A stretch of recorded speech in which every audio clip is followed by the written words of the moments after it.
Assalamualaikum warahmatullahi wabarakatuh. Selamat pagi. Gimana kabarnya? Semoga sehat dan selalu dalam lindungannya ya. Di video kali ini kita akan belajar tentang tema 1, subtema 3, pembelajaran pertama.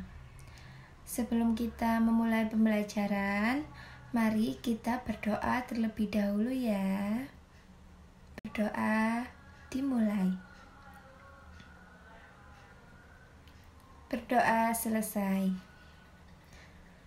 Nah, sudah siap kan belajar hari ini? Siap ya? Bersyukur atas keberagaman.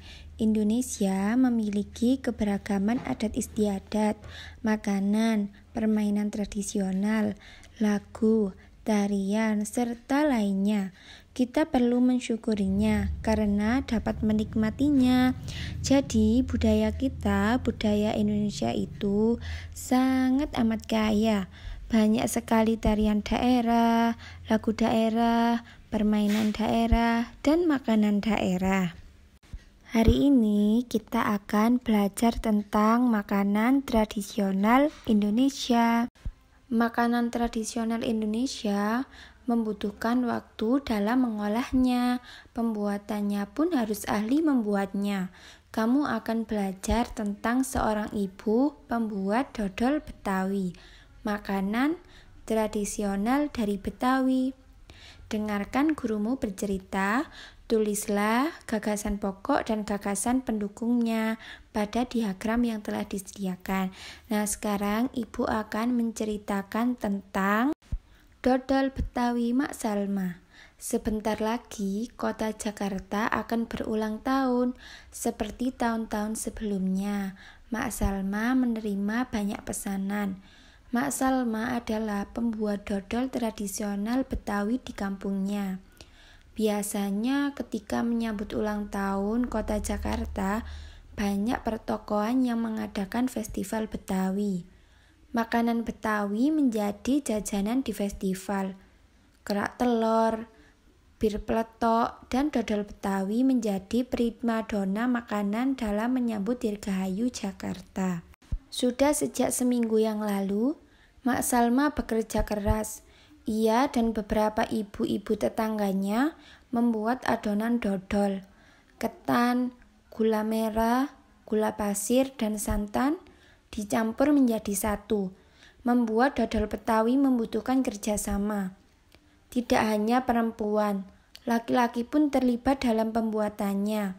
Biasanya Mak Salma dan ibu-ibu menyiapkan bahan, memarut kelapa, dan menumbuk beras ketan. Adonan dituang kawah, lalu diaduk hingga kental. Proses mengaduk ini dilakukan terus-menerus selama 8-12 jam. Pembuatannya memang berat dan lama. Oleh karena itu, pembuatan dodol Betawi membutuhkan kerjasama. Untuk memenuhi pesanannya, Mak Salma selalu melibatkan tetangga-tetangganya. Mak Salma ingin rezeki yang diperolehnya dari dodol Betawi tidak dirasakannya sendiri. Mak Salma juga ingin dodol Betawi selalu dikenal. Ia ingin warga di sekitarnya juga ikut melestarikan makanan tradisional milik kampung sendiri. Dodol Betawi Mak Salma ikut melestarikan budaya, memupuk kerjasama, serta menjalin keakraban antar warga. Tugas kalian, tuliskan gagasan pokok dan gagasan pendukung sesuai diagram pada halaman 130-132. Aku suka sekali makan nasi uduk dengan irisan bawang goreng dan telur dadar. Itu makanan tradisional Betawi. Apa makanan favorit daerahmu? Apakah kamu juga menyukai makanan khas daerah lain? Bagaimana pendapatmu dengan beragamnya makanan khas negeri kita? Tahukah kamu bahwa banyak sekali makanan khas daerah di negeri kita ini? Berikut adalah beberapa contohnya. Ayo kita kenali beberapa contoh makanan khas daerah dari bangsa kita atau bangsa Indonesia. Yang pertama, sego jamblang atau nasi jamblang bahasa Indonesianya. Nah, makanan ini makanan khas dari Cirebon, Jawa Barat. Nama jamblang ini berasal dari daerah di sebelah kota Barat Cirebon. Makanan daerah berikutnya nasi pecel. Nasi pecel ini adalah sarapan kesukaan masyarakat Madiun, Jawa Timur. Yang ketiga, lontong sayur. Lontong sayur sangat mudah kamu temui di Jakarta dan Jawa Barat sebagai menu sarapan favoritnya. Yang keempat, nasi krawu. Nasi ini makanan khas dari kota Gresik yang terbuat dari campuran nasi dan daging sapi dengan kadar minyak yang cukup tinggi. Yang terakhir, nasi gudeg atau dalam bahasa Jawa disebut sego gudeg. Makanan ini favorit dari Yogyakarta. Di beberapa daerah, makanan tradisional ditawarkan penjual dengan berkeliling kampung.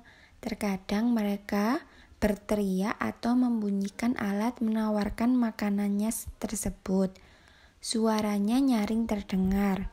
Pastikan kalian pernah ya mendengar orang jualan dengan berteriak menawarkan dagangannya, misalnya sate. Nah, itu kan menawarkan suara.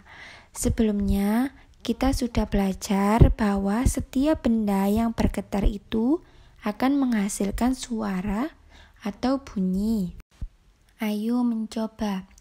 Ingatkah kamu bahwa bunyi memerlukan penghantar untuk bisa terdengar? Media penghantar untuk perambatan bunyi adalah udara, zat cair, dan benda padat.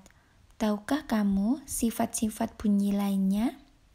Sekarang, kalian lakukan percobaan pemantulan dan penyerapan bunyi sesuai halaman 135. Kemudian, jawablah pertanyaan-pertanyaan berdasarkan percobaan. Sampai di sini pembelajaran kita kali ini. Meskipun kita belajar dari rumah, tetap semangat dan rajin belajar ya.